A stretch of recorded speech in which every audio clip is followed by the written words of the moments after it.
resultater henholdsvis for startnummer 66 og startnummer 67. Startnummer 66, Natasha Alina med 4 fejl i tiden, 34,63 i anden fase. Startnummer 67, Sofia Lund med 0 fejl i tiden, 29,32 i anden fase.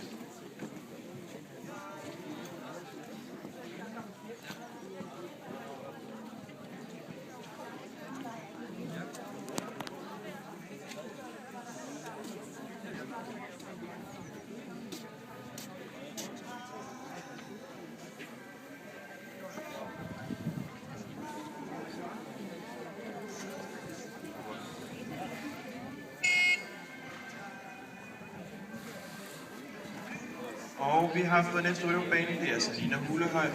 Hun er startnummer 69. Startnummer 70 er Katja Christensen. Hun ved sig klar på banen. Det samme bør startnummer 71 gøre. Det er Sara Meister Christensen. Startnummer 72, Kirsten Kugle Skjørtøj, ved sig klar for